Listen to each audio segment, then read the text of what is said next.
మనిషిలో అహం తగ్గిన రోజు ఆప్యాయత అంటే ఏంటో అర్థమవుతుంది. గర్వం పోయిన రోజు ఎదుటివారిని ఎలా గౌరవించాలో తెలుస్తుంది. గౌరవ మర్యాదలు ఇచ్చిపుచ్చుకుంటే ఇతరులతో ఎలా ఆనందంగా జీవించడం నేర్పిస్తుంది. నేను నాకేంటి అనుకుంటే చివరకు ఒక్కడిగానే ఉండిపోవాల్సి వస్తుంది.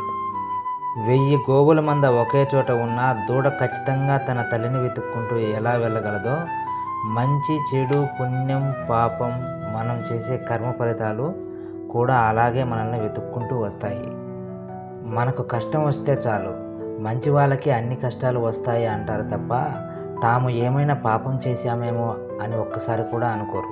ఏ కష్టాలు ఎదుటివారికి వస్తే చేసిన పాపాలు ఊరికే పోతాయా అని అంటారు. నీ కష్టానికి కారణాన్ని తెలుసుకొని ఎదుటివారి కష్టాన్ని సానుభూతితో అర్థం చేసుకునేవారే నిజమైన మనుషులు. అయ్యిందేదో మంచికే అయింది, అవుతున్నదేదో అది మన మంచికే అవుతుంది, జరగబోయేది కూడా మన మంచికే అవుతుంది. నీవు ఏం పోగొట్టుకున్నావని విచారిస్తున్నావు, నీవు ఏం తెచ్చావని పోగొట్టుకుంటావు. నీవు ఏదైనా అనుభవిస్తున్నావు అని అంటే అది ఇక్కడే పొందావని తెలుసుకో. ఈరోజు నీవు నా సొంతం అనుకున్నదంతా నిన్న ఇంకొకరి సొంతం కదా, మరి రేపు ఇంకొకరి సొంతం కాగలదు. పరివర్తనం చెందడం అనేది లోకం యొక్క పోకడ. పరివర్తనను ఆనందంగా అంగీకరించాలి, అంతే కదా.